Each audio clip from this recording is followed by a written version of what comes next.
Hi అండి. నమస్తే. రాగదీపం 10వ భాగం. మధ్యాహ్నం 12 గంటల సమయం. గర్భగుడి ముందు రేణు చేతులు జోడించి నిలబడి ఉంది. శ్రీరంగం తెరకవతల భగవంతుడికి పొంగలి నివేదన చేస్తున్నాడు. ఏవో మంత్రాలు చదువుతూ గంట వాయిస్తూ. 10-15 నిమిషాల్లో భగవంతుడి నివేదన ముగిసింది. తెర తొలగించి యువతలకొచ్చారు శ్రీరంగం. పొంగలి పొట్లం రేణు చేతిలో ఉంచారు. తీర్థం తరువాత రేణు ఇంటికొచ్చింది. వాకిట్లో ఆగి ఉన్న బండిని చూసి ఆమె కళ్ళల్లో ఆశ్చర్యం నిండింది. ఈ బండి, ఎద్దులు కాంతారావువి. ఒకసారి ఈ బండిలోనే ఎక్కించి తనని ఈ ఊరు పంపించాడు కాంతారావు. బండివాడు రేణుని చూసి తాగుతున్న చుట్టను కింద వేసి కాలితో రాచి వినయంగా సమీపించాడు. అమ్మగారు, మేనేజర్ గారు మీకు ఈ చీటీ ఇవ్వమన్నారు అంటూ తలపాగాలోంచి ఓ చీటీ తీసిచ్చాడు. రేణు అది విప్పి చదువుకుంది. సౌభాగ్యవతి రేణుకాదేవికి. కాంతారావు ఆశీర్వదించి, సుధాంశు బాబు గారికి చాలా సీరియస్గా ఉంది. డాక్టరు టైఫాయిడ్ అని చెప్పాడు. మీరు వెంటనే బయలుదేరి రాగలరు. మిగతా విషయాలు సమక్షాన. ఇట్లు కాంతారావు. బాబుగారికి ఏమైందిరా? రేణు తన కంగారు అణుచుకోలేకపోయింది. జ్వరమండి. వారం రోజుల నుంచి పక్క దిగడం లేదు. అమ్మాపురంలోనే ఉన్నారా? అక్కడే ఉన్నారండి. తనని రమ్మంటూ కాంతారావు పిలిచాడు గాని ఆయన పిలుపు కాదుగా ఇది. రేణు అభిమానంగా అనుకుంది. కానీ జ్వరంలో స్పృహలేని స్థితిలో ఉన్నారేమో ఆయన. అలాంటి సమయంలో తన అభిమానం పెట్టు కూర్చోవడం ఎంతవరకు సమంజసం? ఇలాంటి సమయంలో కూడా తనకేమీ సంబంధమని ఊరుకోగలదా? ఆయన్ని చూసేదాకా తనకి కంటికి నిద్రైనా పడుతుందా? భోజనం చేయడానికి కూడా మనస్కరించలేదు రేణుకి. పొంగలి పొట్లం బండివాడి చేతిలో పెట్టి శ్రీరంగం తాతగారితో చెప్పడానికి గుడివైపు బయలుదేరింది. ఆయనే గుడికి తాళాలు వేసి ఎదురొచ్చారు. తన కోసం బండొచ్చిన సంగతి చెప్పి వెళ్తున్నాను అని చెప్పింది రేణు. తిన్నావా రేణుక? ఆకలిగా లేదు తాతయ్య. శ్రీరంగం గారి ముఖంలో చిత్రమైన నవ్వు మెరిసింది. పిచ్చిది. భార్యాభర్తల సంబంధం తెగిపోయిందంటుంది. తెగిపోయినందుకేమో అతడికి జ్వరంగా ఉందని తెలుస్తూనే ఆకలి కూడా మర్చిపోయి వెడుతుంది. ఇలా వెళుతున్నానని రంగనాయకికి చెప్పడానికి భయం వేసింది రేణుకి. అది ముందే కోతి ఎగతాళి పట్టిస్తుంది. అయినా తను ఎప్పటికీ అక్కడ ఉండిపోవడానికి వెళుతుందా? జ్వరంలో ఉన్న మనిషిని చూసుకోవడం కోసం వెడుతుంది. అతడికి కాస్త నయం చూసుకుని తిరిగి వచ్చేస్తుంది. సంచిలో మారుబట్టలు మాత్రం పెట్టుకుని బండెక్కింది రేణు. బాబుగారు, అమ్మగారు వచ్చారు. కాంతారావు ఇంటి ముందు బండాపి బండివాడు కేక పెట్టాడు. నాకు తెలుసు ఆమె వస్తుందని. ఇలాంటి సమయంలో ఆమె పట్టింపులేవి పెట్టుకోదని. తన నమ్మకం నిజమైందన్న సంతోషంతో వడివడిగా వచ్చాడు కాంతారావు. వచ్చారమ్మా? వారికి ఎలా ఉంది? వచ్చారు కదా, మీరే చూడండి. బండి బంగ్లాకి పోనీరా. బండి పోతుంటే బండి వెనక చేతులు కట్టుకుని నడవసాగాడు కాంతారావు. ఉగాది రోజు మీ జంటని చూసి పెద్దమ్మగారు ఉంటే ఎంత సంతోషపడిపోయేవారో అనుకున్నాను. ఎంత అన్యోన్యంగా కనిపించారు. మీరు మరుసటి రోజు వెళ్ళిపోయారని విని నేను మొదట నమ్మలేదు. బాబుగారిని అడిగితే మీ మధ్య జరిగిన ఒప్పందం గురించి చెప్పారు. ఎందుకమ్మా ఇలా చేశారు? బాబుగారు స్వతహాగా దుష్టులు కాదు, చెడ్డ మనిషి అసలే కాదు. పరిస్థితులు సృష్టించిన అపోహలకి తలొగ్గారు అంతే. ఆ తర్వాత మిమ్మల్ని అర్థం చేసుకున్నారు. మిమ్మల్ని క్షమార్పణ కోరారు కూడా. అయినా మీరు అర్థం లేని పట్టింపుకు పోయి కాపురం కాలదన్నుకు పోవడం తెలివైన పని కాదు. కాపురం? మా మధ్య కాపురం ఎప్పుడు ప్రారంభమైందండి? నిరుత్తరుడయ్యాడు కాంతారావు. బండి బంగ్లా ముందు ఆగింది. కాంతారావు ముందు దారి తీయగా రేణు బండి దిగి అతన్ని అనుసరించి సుధాంశు గదిలో ప్రవేశించింది. సుధాంశు కళ్ళు మూసుకుని పడుకుని ఉన్నాడు. బాబుగారు? సుధాంశు పలకలేదు గాని పక్క గదిలో నుంచి రాధొచ్చింది. మత్తింజెక్షన్ ఇప్పుడే ఇచ్చాను, పడుకున్నారు, ఇప్పుడు లేపకండి అంటూ సుధాంశు మంచం పక్కన నిలబడ్డ యువతిని చూసి ఆమె ఎవరో గ్రహించి కూడా అడిగింది నిర్లక్ష్యంగా. ఎవరేమే? రేణుకాదేవి గారు. అలాగా, ఎందుకొచ్చిందట? మొదటి కంటే నిర్లక్ష్యంగా అడిగింది. కోపంతో కాంతారావు ముఖం ఎర్రబడిపోగా మీరెందుకొచ్చారు అన్నాడు. ఈ ప్రశ్న అడగడానికి మీరెవరు?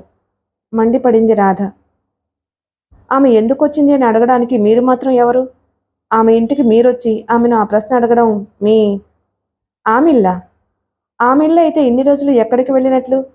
రాధ వ్యంగ్యంగా అంది. నేనెందుకు వచ్చానని మీరడుగుతున్నారా? పెళ్ళం ఉండి లేనివాడైన బావని బ్రతికించుకోవడం కోసం వచ్చాను. 3 రోజుల నుంచి యముడితో పోరాడి ఆయన బ్రతికించుకున్నది నేను. ఇప్పుడు తను ఈ ఇంటి ఇల్లాలని ఆయన భార్యని అంటూ వచ్చిందా? అందరూ అనుకున్నట్లుగా రేణు పోట్లాటకు తయారు కాలేదు. రాధను సమీపించి ఆమె భుజం మీద చెయ్యి వేసి శాంతంగా అంది. నీ బావని బ్రతికించుకోవడం కోసం నువ్వు వచ్చి ఉన్నావో అని తెలిస్తే నేను వచ్చేదాన్ని కాదు రాధా. ఎక్కడో ఆ బంధం తెగకుండా కాస్త పట్టుకుని ఉందేమో. ఆయనకి సీరియస్గా ఉందని కాంతారావు గారు కబురు చేస్తే మనసు చిక్కబట్టుకోలేక వచ్చాను. ఇక ఏ పరిస్థితుల్లోనూ ఇక్కడ నా అవసరం లేదు అని తెలిసిపోయాక ఆ కాస్త బంధము పుట్టుక్కుని తెగిపోయింది. నువ్వు నా గురించి ఏమీ ఆందోళన పడనక్కర్లేదు, అసూయ పడనక్కర్లేదు. పదండి కాంతారావు గారు. ఆ గదిలో నుంచి నడిచింది రేణు. ఖిన్నవదనుడై ఆమెను అనుసరించాడు కాంతారావు. నేను మిమ్మల్ని రప్పించింది ఎందుకో తెలుసా అమ్మా? ఆ రాధను తరిమేసి మీ వారిని మీరు దక్కించుకుంటారని. ఇలా చేశారేమిటమ్మా? ఎందుకు తరిమేయాలి కాంతారావు గారు? ఆయన ఎన్నాళ్ళు ఒంటరిగా గడపగలరు? తోడు నీడ అవసరం లేదా ఆయనకి? చూడండి, ఇంత ఆపదలో ఆ రాధే ఆదుకోకపోతే ఆయన ఏమయ్యేవారు? అవునమ్మా, తోడు నీడ అవసరమే బాబుగారికి. ఆయనకి భార్య ఉండగా కొత్తగా తోడును వెతుక్కోవాల్సిన అవసరం ఏమిటమ్మా? నేను ఉన్నా లేని సమానం వారికి. అలాంటప్పుడు రాధలాంటి ఆడపిల్ల ఆయన జీవితంలో ప్రవేశించటంలో ఆమె తప్పుగాని ఆయన తప్పుగాని లేదు. నేను ఆలోచించమన్నది వాళ్ళ గురించి కాదమ్మా, మీ గురించి ఆలోచించమంటున్నాను. కోపంతో అభిమానంతో ఏ వస్తువునైనా పారవేసుకోవచ్చేమో కానీ భర్త అనేవాడిని పారేసుకోవడం ఏ స్త్రీకి తగని విషయం. అమ్మా, మీరు నా కూతురే అయితే ఇలా భర్తను వదిలిపెట్టి పుట్టింటికి చేరడమే జరిగితే నేను ఎంత మాత్రమూ హర్షించేవాణ్ణి కాదు. ఆ భర్త ఎటువంటి వాడైనా. ఏమిటమ్మా మీరు మాట్లాడేది? బాబుగారు భార్యను కొట్టి తిట్టి హింసించేవాడనా? తాగుబోతు వ్యభిచారీనా? మనిషికి అంతకు మించిన దుర్గుణాలు ఉండవనా మీ ఉద్దేశం? మీకు ఎలా చెప్పాలో తెలియటం లేదు. మీ గురించి నేను ఎంత ఆవేదన పడుతున్నానో మీరు గ్రహించటం లేదు. పెద్దమ్మగారు నేనునమ్మా మిమ్మల్ని బాబుగారికి వధువుగా నిర్ణయించింది. పెద్దమ్మగారు ఈ విపరీతాలు ఏవీ చూడకుండా వెళ్ళిపోయారు. ఆమె ఉంటే మీరిలా అత్తగారిలో వదిలి వెళ్ళేవారా? ఆమె వెళ్ళనిచ్చేదా? రేణు మీద ఆయనకి కోపము ఆదరణ సమంగా పెనవేసుకుని ఆ గొంతులో ధ్వనించాయి. సుధాంశు జ్వర తీవ్రతలో ఏమిటో కలవరిస్తున్నాడు. ఒక్కోసారి స్పష్టంగా, ఒక్కోసారి అస్పష్టంగా. ఎవరు? రేణు, నువ్వేనా? వచ్చావా? చీకట్లో ఉన్నావే, కొంచెం ఇలా వెలుగులోకి రా. నిన్ను చూసి ఎన్ని రోజులైంది? ఎన్నో యుగాలు గడిచినట్లుగా ఉంది నాకు. రేణు, వెళ్ళిపోకు. సుధాంశు దిగ్గున లేచి పక్కనే ఉన్న రాధ చేయి పట్టుకున్నాడు. అతని కళ్ళు రక్తపు ముద్దల్లా ఉన్నాయి. అతని చేతిలో నుంచి చెయ్యి విడిపించుకునే ప్రయత్నమేదీ చేయలేదు రాధ. కొంచెం తెలివి తెచ్చుకుని చూడు బావా, నేను రాధని అంది. రాధని పరిశీలనగా చూసిన సుధాంశు నిస్పృహగా పక్క మీద వాలిపోయాడు. గంట తరువాత సుధాంశుకి జ్వరం విడిచింది. పక్కనే నిలబడ్డ రాధ, ఈ కాస్త పళ్ళరసము తాగుబావా అంది. సుధాంశు పళ్ళరసం తాగి తిరిగి పడుకున్నాడు. రాధ పని మీద అవతలకు వెళ్ళిపోయింది. కాంతారావు గారు. బాబు. రాధ నా మూలంగా చాలా శ్రమ పడుతుంది. అనవసరంగా ఆ అమ్మాయిని శ్రమ పెట్టడం నాకు ఇష్టం లేదు. నర్సును తీసుకురమ్మంటారా? మరి? సుధాంశు కొంచెంసేపు తటపటాయింపుగా ఆగి, రేణుకి కబురు చేయండి, నాకిలా ఉందని తెలిస్తే తను తప్పకుండా వస్తుంది అన్నాడు. నాకెందుకో ఇప్పటికిప్పుడు రేణుని చూడాలి అని బుద్ధి పుడుతుంది. కబురు చేశాను బాబు. కబురు చేశారా? రానందా? వచ్చింది. వచ్చిందా? మరి ఏది? సుధాంశు ముఖంలో అణుచుకోలేని సంభ్రమం. వచ్చింది, వెళ్ళిపోయింది. వెళ్ళిపోయిందా? గాలి బుడగల అతని సంభ్రమం పేలిపోయింది. రెట్టింపు నీరసం ఆవహించింది అతన్ని. రేణుకి తను కబురు చేయటం, ఆమె వచ్చి వెళ్ళిపోవడం జరిగింది చెప్పాడు కాంతారావు. ఒక నిట్టూర్పు విడిచాడు సుధాంశు. వచ్చింది. తనింత జ్వరంలో పక్క మీద పడుండగా చూసి కూడా తనకేమీ పట్టనట్లుగా వెళ్ళిపోయింది. రాధ ఉందన్న నెపంతో వెళ్ళిపోయింది. రేణు, నన్ను ప్రేమించావు, నా కోసం తపస్సు కూడా చేశావు. నా ప్రేమ పొందబోయే సమయంలో నన్ను త్యజించి వెళ్ళిపోయావు. ఇక తిరిగి వస్తావన్న ఆశ కూడా లేదు. నువ్వు నా అర్ధాంగివి. నిన్ను బలవంతంగా తెచ్చుకోగలను, కానీ బలవంతంగా నిన్ను పొందగలనేమో కానీ నీ మనసును మాత్రం పొందలేను. ఆ మనసును విరిచింది నేనే.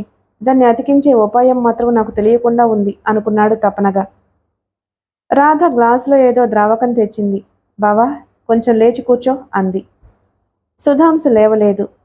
లే బావా, మందు తీసుకోవా ఏమిటి? కోపంగా చూస్తున్నావు నా ముఖంలోకి.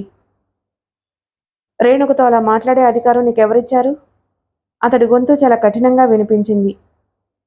3 రోజుల క్రితం నేనే రాకపోతే, యముడితో పోరాడి నిన్ను బ్రతికించుకోకపోతే, ఈ మాట నన్ను అడిగేటందుకు ఇవాళ నువ్వు ఉండేవాడివి కాదు. రాధ ముఖం ఎర్రబడిపోగా సీరియస్గా అంది. నిన్ను వదిలేసి వెళ్ళిన నీ భార్య మీద నీకింత ప్రేమ కొట్టుకుపోతుంది అని నాకు తెలియదు మరి. 3 రోజులు రాధతో సేవ చేయించుకుని ఆమెను నొప్పించడం భావ్యం కాదనుకున్నాడు సుధాంశు. ప్రయత్నపూర్వకంగా తన కోపాన్ని నిగ్రహించుకున్నాడు. నువ్వు నాకు చేసిన సేవకి కృతజ్ఞత చెప్పుకోలేని వాణ్ణి కాను. ఆ కృతజ్ఞత నేను ఎప్పుడైనా తెలుపుకుంటాను, కానీ రేణుకని నువ్వు అలా అవమానించి పంపడం మాత్రం నేను క్షమించలేకపోతున్నాను. పిచ్చివాడివి బావా. ఆమె మీద నీకు ఇంత అభిమానంగా ఉందంటే నాకు ఆశ్చర్యంగా ఉంది. నిన్ను వదిలేసి వెళ్ళిన దాని మీద నీకు ఇంకా ప్రేమేమిటి? ఒంటరివాడిగా రోజులు ఇచ్చే కర్మేమిటి? నువ్వు తలుచుకోవాలే గాని ఈ నిమిషంలో నీకు భార్య వస్తుంది. నీ ఇంట్లో ఈ శూన్యాన్ని తరిమేసి నీ జీవితాన్ని పండిస్తుంది. రాధా, నీ మనసులో ఏ ఉద్దేశం పెట్టుకుని మాట్లాడుతున్నావో నాకు తెలుసు. ప్లీజ్, అలాంటి ఆశలేవి నా మీద పెట్టుకోకు. అనవసరంగా దుఃఖపడతావు. నేను దుఃఖపడను. నిన్ను గెలుచుకోవడం ఎలాగో నాకు తెలుసు. చాలా ధైర్యంగా అంటూ అతని పెదవుల దగ్గరికి మందు గ్లాస్ తీసుకొని వచ్చింది. చప్పుడు చేయకుండా తాగేసి ముఖం అటు తిప్పుకుని పడుకున్నాడు. సుధాంశుకి పూర్తిగా జ్వరం తగ్గిపోయే వరకు రాధ ఎక్కడే ఉండిపోయింది. నీ చదువు పాడైపోతుంది, వెళ్ళు రాధ అని సుధాంశు అన్నా వినలేదు. పోతే పోయింది, నాకు నీకంటే ఎక్కువ కదా చదువు అంది. ఈ సంవత్సరం అయిపోతే ఎంబీబీఎస్ డిగ్రీ చేతికొస్తుంది. అనవసరంగా ఈ 5 ఏళ్ల చదువు వృధా ఎందుకు చేసుకుంటావు? వృధా ఎందుకు అవుతుంది? నిన్ను బ్రతికించుకోలేదు నా డాక్టర్ చదువుతో. మంచి మాటలతో ముందరి కాళ్లకు బంధం వేయాలి అని చూస్తున్న రాధకి కటువుగా జవాబివ్వడం ఇష్టం లేక ఇలాంటి సందర్భం వచ్చినప్పుడల్లా మౌనం వహిస్తున్నాడు సుధాంశు. అతడికి పూర్తిగా స్వస్థత చిక్కి ఆరోగ్యంగా పనులు చూసుకోవడం మొదలుపెట్టాక త్వరలోనే వస్తానంటూ వెళ్ళిపోయింది రాధ. డియర్ సుధా, మృత్యువు ఏ క్షణాన మీద పడుతుందో అని భయపడుతూ బెడ్ మీద పడి రాస్తున్నాను. నువ్వు చదువుకునే వరకు నేను ఉంటానో లేదో. 10 రోజుల క్రితం కారు యాక్సిడెంట్లో నా కాళ్ళు పోయాయి. తలకు బలమైన గాయం తగిలింది. ఛాతీలో కొన్ని ఎముకలు దెబ్బతిన్నాయి. నాకేమీ పర్వాలేదు అని డాక్టర్లు చెబుతూ ఉన్నా నా పరిస్థితి నాకు తెలిసిపోతూనే ఉంది. నేను వెళ్ళిపోవడమే జరిగితే నేను ఈ ప్రపంచంలో చక్కబెట్టవలసిన పని ఒక్కటే. మీరాకి ఒక ఆశ్రయం అంటూ ఏర్పరిచిపోవడమే అది. మా పెళ్ళయి 5 సంవత్సరాలు గడిచిపోతున్నా ఆమె పుట్టింటి వారు ఆ కోపాన్ని మర్చిపోలేదు. ఆనాడు మా పెళ్లితో చచ్చిపోయిందన్న కూతురు ఇప్పుడు కూడా చచ్చిందాని కిందే సమానం. నేను పోతే నా తల్లిదండ్రులు ఆమెను చేరనివ్వరు. ఈ పరిస్థితిలో మీరాను, మాకు కలిగిన 1 ఏడాది బిడ్డను వదిలేసిపోవడం నా హృదయఘోష ఎలా ఉంటుందో నా ప్రాణ స్నేహితుడివి నువ్వు ఊహించుకోగలవనుకుంటాను. సుధా, ఈ ఉత్తరం అందిన వెంటనే నువ్వు బయలుదేరిరా. అప్పటి వరకు నేను బ్రతికుంటే మీ మీరా వదిన్ని, మాకు కలిగిన బిడ్డను నీ చేతుల్లో వదిలి నిశ్చింతగా కన్ను మూస్తాను. లేకపోతే నీకు తోచినట్లుగా ఆ తల్లి కూతుళ్లను ఆదుకో. ఇట్లు శ్యామ్ ప్రసాద్. ఇంగ్లీష్లో ఉన్న ఆ ఉత్తరాన్ని చదువుకున్న సుధాంశు కొద్ది క్షణాలు చైతన్యరహితంగా ఉండిపోయాడు. తను అమెరికాలో చదువుకుంటూ ఉండగా శ్యామ్ ప్రసాద్ తన సహోద్యాయి గుజరాతీ యువకుడు ఇండియాకి వచ్చాక మీరా అనే బెంగాలీ యువతిని ప్రేమించి పెళ్లి చేసుకున్నాడు. ఢిల్లీలో ఓ కంపెనీలో ఉద్యోగం అతడిది. అతడు శ్రీమంతుల బిడ్డే అయినా మీరా అని కులాంతర వివాహం చేసుకోవడం వల్ల అతడు తల్లిదండ్రులకి దూరం అయ్యాడు. 5 సంవత్సరాల అనురాగ దాంపత్యం గడిపిన మీరా భర్తని పోగొట్టుకుని ఈ ప్రపంచంలో 1 ఏడాది బిడ్డతో మిగిలిపోతున్నదంటే సుధాంశు హృదయం విషాదభరితమైపోయింది. 2 కాళ్ళు పోగొట్టుకుని చావు భయంతో బెడ్ మీద పడి ఉన్న శ్యామ్ని ఊహించుకుంటేనే సుధాంశు కళ్లల్లో అప్రయత్నంగా కన్నీరు ఉబికింది. కాంతారావుని పిలిపించి తను అర్జెంటుగా ఢిల్లీ వెళ్తున్నానని, వచ్చే వరకు ఎన్ని రోజులు పడుతుందో తెలియదని, బాబుని వాళ్ళ అమ్మమ్మ దగ్గర వదిలి వెళ్తున్నానని చెప్పి బయలుదేరాడు సుధాంశు. బాబుతో వచ్చిన అల్లుణ్ణి అతి సాదరంగా ఆహ్వానించింది పద్మావతి. తన పని మీద ఢిల్లీ వెళుతున్నానని, వచ్చే వరకు బాబుని మీ దగ్గరుంచుకోమని చెప్పేసరికి పద్మావతి పులకించిపోయింది. అల్లుడు ఇన్నాళ్లకు దారికొచ్చాడు కదా అని మురిసిపోయింది. సుధాంశు టైం చూసుకున్నాడు. ప్లేన్కి ఇంకా 2 గంటల టైం ఉంది. రాధ వచ్చి తన గదిలోకి తీసుకువెళ్ళింది అతన్ని. నువ్విప్పుడు ఎలా ఉన్నావో చెప్పనా? అచ్చం దేవదాసుల. నువ్విప్పుడు స్మరిస్తున్నది పారిపోయిన నీ పెళ్ళాన్నా? కాదు, నిన్ను. కొంచెం చిరునవ్వును కొంచెం కోపాన్ని మిళితం చేసి అన్నాడు. రియల్లీ? రెక్కలు విచ్చుకున్న పక్షి అయింది రాధ మనసు. వచ్చి అతడి వీపు మీద పడి తన చేతులు అతడి మెడకు పెనవేసింది. నీ స్మరణతో నాకు చదువు తలకెక్కడం లేదు బావా. ఎప్పుడూ నువ్వే నా కళ్ళ ముందుంటావు. ఎప్పుడు నీ కళ్ళ ముందుంటానా? ఇదేం విచిత్రం. నేనుండేది అమ్మాపురంలో. వరోధిని కథలోలాగా నా బదులు మరొకడెవడైనా నా రూపం ధరించి. హాస్యం కాదు. నువ్వింక తాత్సారం చేయడానికి వీల్లేదు. ముహూర్తం పెట్టించమని చెబుతాను ఇంట్లో. మాట్లాడమేమిటి? నువ్వు అవునన్నా కాదన్నా మన పెళ్లి జరిగి తీరుతుంది. నాకు పెళ్లి 2 సార్లు జరిగిపోయింది రాధా. నా భార్య ఇంకా బ్రతికే ఉంది. బ్రతికినా చచ్చిన దాంతో సమానం. దాని గురించి నాతో చెప్పకు. విడాకులకి దరఖాస్తు పెట్టు. పెడతాను. నేను అదే ఆలోచిస్తున్నాను. ఢిల్లీ నుంచి తిరిగొచ్చాక అదేదో తేలిపోవాలని నేను చూస్తున్నాను. తన మెడను పెనవేసిన రాధ చేతులని తప్పిస్తూ అన్నాడు. ఎంబీబీఎస్ అవుతూనే నేను ఏం చేయాలనుకుంటున్నానో తెలుసా? తెలీదు. అమ్మాపురంలో నర్సింగ్ హోం ప్రారంభించాలనుకుంటున్నాను. ఆ చుట్టుపక్కల పల్లె ప్రజలందరికీ సేవ చేయాలి అనుకుంటున్నాను.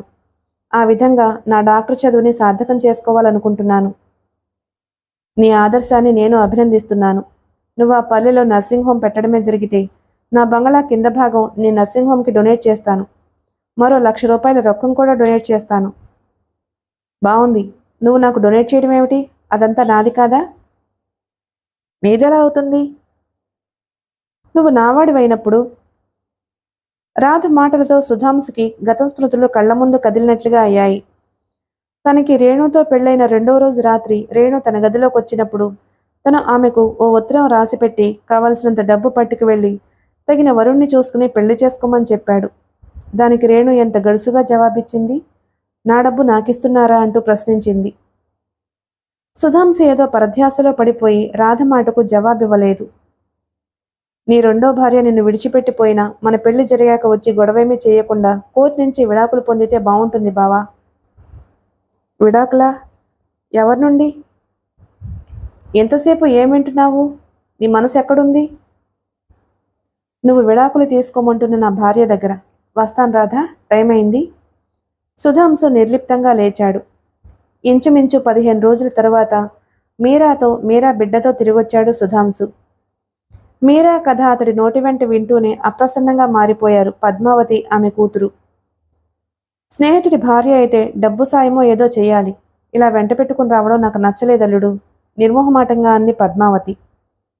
వయసులోని విధవను తెచ్చి ఇంట్లో పెట్టుకుంటే ఎన్ని సమస్యలు ఉత్పన్నమవుతాయో, ఎన్ని పుకార్లు పుడతాయో ఏమైనా ఆలోచించావా? ఎందుకు ఆలోచించలేదు? ఆ పుకార్లేవో మీతోనే పుడతాయని నాకు తెలుసు, సుధాంశు చురుగ్గా అన్నాడు. నేను నీ మంచి కోరే చెబుతున్నాను. నా మంచి ఏమిటో నాకు తెలుసులేండి.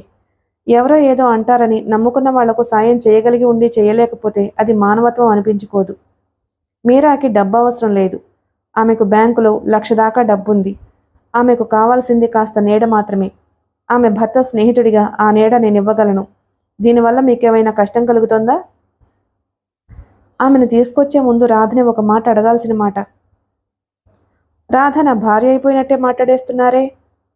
మీరు పెద్ద వయసు ఛాదస్తంతో నా మనసు గ్రహించకపోయినా రాధ గ్రహించుంటుందనే అనుకుంటున్నాను. గ్రహించినట్లు నటిస్తే వచ్చే పరిణామాలకు నేను బాధ్యుణ్ణి కాదు. వస్తాను. బాబు ఇక్కడ బాగా అలవాటయ్యాడు. ఇక్కడే ఉంచేయకూడదు? వద్దులేండి. సుధాంశు నిర్మోహమాటంగా అనేసి బాబుని తీసుకుని కారెక్కాడు. ఇక ఎట్టి పరిస్థితుల్లోనూ బాబుని ఇక్కడికి తీసుకురాకూడదు అని అనుకుంటూ. మీరా వచ్చిన 1-2 రోజుల్లోపలే సుధాంశు ఇంట్లోనే కాదు అతడి జీవితంలోనూ పరుచుకున్న ఒంటరితనాన్ని గ్రహించింది. సుధాంశు చెప్పగా రేణు కథ వింది. మీరాకి తెలుగు రాదు. హిందీలో కాస్త తప్పులతో మాట్లాడగలదు. తప్పు చేసిన స్త్రీని దండించే శక్తి ప్రకృతి పురుషుడికిచ్చింది గాని తప్పు చేసిన పురుషుణ్ణి దండించే శక్తి స్త్రీకి ఇవ్వలేదు. నిన్ను దండించే శక్తి నా చెల్లెలికి ఎక్కడి నుంచి వచ్చింది మరిది? మీరా ఆశ్చర్యంగా అంది. ఆమెకు నా మీద కలిగిన అసహ్యం ఇచ్చుంటుంది బాబీ. నువ్వు పశ్చాత్తాపాన్ని ప్రకటించాక కూడా ఆమెకు నీ మీద అసహ్యమా? అంతే కావాలి. లేకపోతే నన్ను విడిచి ఎందుకు వెళ్ళిపోతుంది? నన్ను పంపించు బాబు. నేను వెళ్ళి నా చెల్లెల్ని తీసుకొస్తాను. ఆమె నిన్నింకా ఇలా శిక్షించేందుకు వీల్లేదు. నేను వెళ్ళాలని చాలా రోజుల నుంచి అనుకుంటున్నానమ్మా. ఏ శక్తో అడ్డుపడ్డట్టుగా ఆగిపోతున్నాను. నేను వెళ్ళి పిలిచినా రేణు రాకపోతే నా బాధ ఇంకా రెట్టింపవుతుంది. అయినా చివరి ప్రయత్నం చేయాలనుకుంటున్నాను. ఆమెకి హృదయం అంటూ ఉంటే తప్పకుండా వస్తుంది మరిది. ఆ హృదయాన్ని, అమృత భాండం లాంటి హృదయాన్ని నేనే పగలగొట్టాను బాబీ, తపనగా అనుకున్నాడు సుధాంశు. ఉదయం 11 గంటల సమయం. రేణు ఇంటి పరిసరాలలో ఎక్కడ మనుష్య సంచారం లేదు. పొలం పనులకు ఆడా మగ అందరూ వెళ్ళిపోయారు. చిన్నపిల్లల్ని పట్టుకున్న ఒకరిద్దరు వృద్ధులు మాత్రం గుడిసెల్లో ఉండిపోయారు. ఆ సమయంలో ఆ పల్లెను ఆక్రమించుకున్న ఏకాంతం ఏదో విహ్వలతను, భీతిని కలగజేస్తుంది. రేణు ఇంటి ముందు కారాపుకుని 5-6 నిమిషాలు అలాగే కూర్చుండిపోయాడు సుధాంశు. ఇన్నాళ్లుగా కళ్లల్లో కదులుతున్న రూపాన్ని కళ్ళారా చూడబోతున్నాడు. రేణు తన రాకను ఎలా స్వీకరిస్తుందో. సుధాంశు కారు దిగి మెల్లగా ఆ పాడుబడ్డ ఇంట్లో ప్రవేశించాడు. తలుపులు చేరవేసి ఉన్నాయి. రేణు లోపలుంటుందా? అతడు తలుపులు నెట్టాడు. లోపల ఎవ్వరూ లేరు. అతడు బయటకొచ్చి అటూ ఇటూ చూశాడు. వివస్త్రంగా ఉన్న ఓ 8 ఏళ్ల కుర్రాడు కనిపిస్తే వాణ్ణి అడిగాడు రేణు గురించి. గుళ్ళో ఉంటది అన్నాడు. కొంచెం ఇలా పిలుచుకొస్తావు? వాడు తలూపి గుడివైపు పరుగు తీశాడు. 5 నిమిషాల్లో రేణుని వెంటబెట్టుకొచ్చాడు. సుధాంశు ఒళ్లంతా కళ్ళు చేసుకున్నట్లుగా చూడసాగాడు. రేణు కట్టుకున్న గుడ్డలు పేదరికం వెల్లడిస్తున్న సౌందర్య విలసితమైన ఆ మోము తనకెవ్వరూ సాటిరారంటుంది. మునుపటి కంటే కొంచెం చిక్కి మరింత నాజూకుగా కనిపిస్తుంది. రేణు, బావున్నావా? మనసు పలికినంత తొందరగా పెదవులు పలకలేకపోయాయి. ఏదో గొంతు కడ్డం పడ్డట్లుగా. తను మనోరమను ప్రేమించాడు కానీ అది ఇచ్చిపుచ్చుకున్న ప్రేమ. ఇది ఆమె ప్రేమ అందించిన రోజు తను తీసుకోలేదు. ఈరోజు అదే ప్రేమ తనిస్తుంటే ఆమె తీసుకోవడం లేదు. ఆమె తనను నిలబెట్టే ఆ దూరమే ఆ ప్రేమ వరద గోదారిలా పరవళ్లు తొక్కేలా చేస్తుంది. మాటల కందని భావాలు మనసులో సుళ్ళు తిరిగేలా చేస్తుంది. పెదవుల కంటే ముందుగా కళ్ళు పలకరించాయి రేణుని. ఎందుకో వచ్చారు? రేణు ముఖం తిప్పుకుంటూ అంది. రాకూడదా? సుధాంశు పెదవుల మీద నవ్వు ఆరిపోగా పేలవమైన స్వరంతో ప్రశ్నించాడు. రేణు జవాబివ్వకుండా ఏటో చూడసాగింది. కాని ఆ కళ్ళల్లో ఏదో కలవరం. తను దేన్ని మర్చిపోవాలని ప్రయత్నిస్తుందో, దేన్ని దూరంగా ఉంచాలని మనసును చిత్రహింస పెట్టుకుంటుందో అది ఎదురుగా వచ్చి నిలబడింది. రాకరాక అత్తవారింటికి వచ్చిన అల్లుడికి చేసే మర్యాద ఇదేనా? మీకు మర్యాదలు చేయడానికి ఇక్కడ మీకు అత్తవారెవ్వరూ లేరే? నువ్వున్నావు కదా. ఉండి లేనివాళ్ల నుంచి మర్యాదను ఆశించడం మర్యాదస్తుల లక్షణం కాదు. ఉన్నదాన్ని లేదు అనుకోవడానికి నేను మిథ్యావాదిని కాదు. నా కంటికి ఏ వస్తువు కనిపిస్తుందో అది సత్యమనే నమ్ముతాను. నేను ఎక్కువసేపు విసిగించను. నీతో ఒక పనిబడొచ్చాను. పని పూర్తి చేసుకుని వెళ్ళిపోతాను. సుధాంశు మంద్రస్వరాన అన్నాడు. రేణు ఏమనుకుందో. ఇంట్లోకి రండి అంటూ దారి తీసింది. సుధాంశు అనుసరించాడు. రేణు తలుపులు తెరిచి మూలకున్న చిరిచాప వేసింది. అతడు కూర్చున్న తరువాత శ్రీరంగం ఇంటికి వెళ్ళింది. రంగా, ఓ కప్పు టీ చేసివ్వవే. టీయా? ఎందుకు? నువ్వు టీ మానేసి చాలా రోజులైందే. నా కోసం కాదు, ఒకరొచ్చారు. ఫణిబాబా? కాదు. మీ ఆయన? తలూపింది. రంగనాయకి ముఖంలోకి సంభ్రమం తెచ్చుకుని ఎందుకొచ్చారు? నేలక తెచ్చి నిన్ను తీసుకుపోవడానికా? నాకు తెలీదు. ఆయన వస్తూనే కూర్చోపెట్టి ఇటొచ్చాను. ఏ దెయ్యం, ఆయన నిన్ను పిలుచుకుపోవడానికే వస్తే వెళ్ళకపోతే తంతాను. రేణు మాట్లాడలేదు. 10 నిమిషాల్లో టీ తయారు చేసి కప్పులో పోసిచ్చింది రంగనాయకి. రేణు టీ కప్పుతో ఇంటికొచ్చేసరికి సుధాంశు చాప మీద హాయిగా కాలు మీద కాలు వేసుకుని పడుకునున్నాడు. లేవండి, టీ తెచ్చాను. ఎక్కడిది? మా శ్రీరంగం తాత ఇంట్లో చేయించుకొచ్చాను. సుధాంశు టీ తీసుకునే ప్రయత్నం చేయకుండా నీకున్నదేమైనా పెట్టు, అంతేగాని ఎవరి దగ్గర తెచ్చింది నేనెలా తీసుకుంటాను అన్నాడు. రేణు ముఖం ఎర్రబారింది. నాకేమీ లేదని, నేను బెచ్చగత్తెనని మీకు తెలీదా? ఆమె మనసు నొచ్చుకుందని గుర్తిస్తూనే టీ కప్ అందుకున్నాడు లేచి. సగం సాసర్లో పోసి తీసుకో అన్నాడు. నేను టీ తాగడం మానేసి చాలా రోజులైంది. అయితే నేను తీసుకోను. సాసర్ అందుకుని ఒక గుక్కలో టీ తాగేసి కిందుంచింది రేణు. రేణు ముఖంలోకి చూస్తూ సుధాంశు మెల్లమెల్లగా టీ తాగుతున్నాడు. తాగుతూనే అన్నాడు. రాధతో నా పెళ్లి స్థిరపడింది. రేణు పళ్లబీగున ఎంత నిగ్రహం ప్రదర్శించినా ఆమెలో కలిగిన కదలిక సుధాంశు దృష్టిని దాటిపోలేదు. ఏదో ఆవేశాన్ని అణుచుకున్నట్లుగా ఆమె పెదవులు బిగుసుకున్నాయి.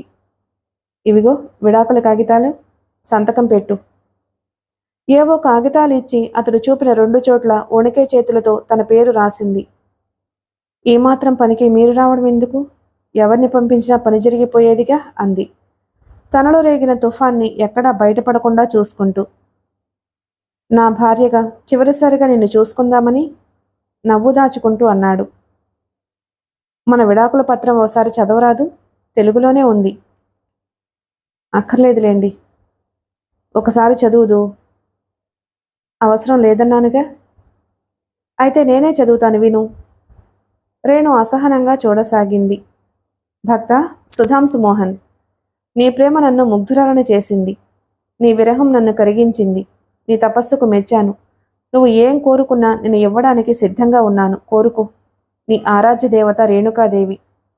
చదివి ఆమె ముఖంలోకి కొంటె నవ్వుతో చూడసాగాడు. రేణు సరున అతడి చేతిలో నుంచి కాగితాలు లాక్కుంది. అక్షరాలు పూర్తిగా కుక్కిరి గీతల్లా ఉన్నాయి. శ్రద్ధగా చదివితే సుధాంశు చదివిందే నిజమైంది. కాగితాలు సర్రున చింపేసింది. నువ్వింత అబద్ధాలు కోరువనుకోలేదు. కాగితాలు చించిపారేసి మాట తప్పుతావా? విడాకుల కాగితాలను అబద్ధాలు చెప్పి రేణు పెదవులు కోపంతో అదురుతున్నాయి. విడాకులంటే సంతోషంగా సంతకాలు చేస్తావు, కలిసి ఉండమంటే మండిపడతావు. ఇదెక్కడ ఆడదానివి రేణు?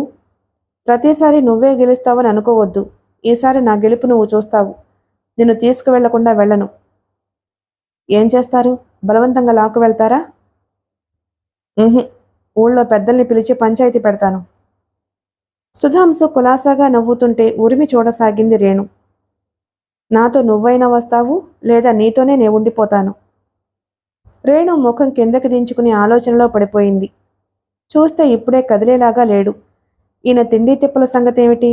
రాక రాక అత్తవారింటికి వచ్చిన అల్లుడికి ఇదేనా మర్యాదని అప్పుడే అన్నాడు. తాతయ్య ఇంట్లో నుంచి క్యారియర్ తెద్దామంటే టీ దగ్గరే పేచీ పెట్టిన మనిషి భోజనం దగ్గర పెట్టడా? నీకున్నది ఏదైనా పెట్టు అన్నాడు. నాకేముందని పెట్టాలి? రేణు పెద్ద సంకటంలో పడిపోయింది. రంగసాయి గుళ్ళో ఆరాధన గంట మోగసాగింది. రేణు చటుక్కున లేచింది. నేను ఇప్పుడే వస్తాను, మీరు కూర్చోండి. రేణు గుడిలోకి వెళుతుంటే రంగనాయకి పరిగెత్తుకొచ్చింది. మీరిద్దరూ భోజనానికి రండి, అమ్మ వంట చేస్తుంది. స్పెషల్ ఏం చేయించాలి? నీ బొంద చేయించు, రేణు విసుక్కుంది. జమీందారు బాబు కదూ, అభిమానానికి ఏమీ తక్కువ లేదు. మీ ఇంట్లో టీ తీసుకువెళ్తేనే పేచీ పెట్టాడు తీసుకోవడానికి అంటూ జరిగిన సంగతి చెప్పింది. ఎంత జమీందారు బాబైనా మా ఆండాళ్ళమ్మ మనవరాలకి మొగుడే కదా. రంగనాయకి కోపం తెచ్చుకోకుండా నవ్వేసింది. పావుగంట తరువాత పొంగలి పొట్లంతో ఇంట్లో ప్రవేశించింది రేణు. స్నానం చేస్తారా? ఉదయమే చేశాను. కాళ్ళు కడుక్కోండి. నీ చేతిలో ఏమిటి? భోజనం. సుధాంశు బుద్ధిమంతుడైన కుర్రాడిలా ప్రశ్నలేవి వేయకుండా కాళ్ళు చేతులు కడుక్కుని రేణు వాల్చిన పీట మీద కూర్చున్నాడు. నీళ్ల చెంబుంచి పొంగలి పొట్లం విప్పి అతని ముందుంచింది. ఆ భోజనాన్ని చూసిన అతనికి చాలాసేపు నోట్లో నుంచి మాట రాలేదు. చేష్టలుడిగి కూర్చున్నాడు. రేణు ఇక్కడ ఎలా జీవిస్తుందో అతనికి తెలుసు. ఆమె తినవలసిన దైవప్రసాదాన్ని తనకు పెట్టింది. ఇహ ఆమె ఈ పూటంతా పస్తు కాబోలు. చివరికి విషాద స్వరంతో, నువ్వు కొన్ని విషయాల్లో ఆడదానివి అనిపిస్తావు, కొన్ని విషయాల్లో ఆడదానివి కాదనిపిస్తావు. నేను మాత్రం నీ పాలిటి భోజనం మింగేసే రాక్షసుని అనిపించుకోదలుచుకోలేదు. రా, ఇదే చిరసగం తిందాం. ఒక ఆకిలా తీసుకురా అన్నాడు. ఇది నా పాలిట భోజనమేమీ కాదు, మీరు తినండి. టీ దగ్గర నేను ఆ మాట అనకుండా ఉంటే ఇప్పుడు ఈ భోజనం మరో విధంగా ఏర్పాటు చేసేదానివి. నువ్వు 1కి 2 సార్లు అనిపించుకునేదానివి కాదు.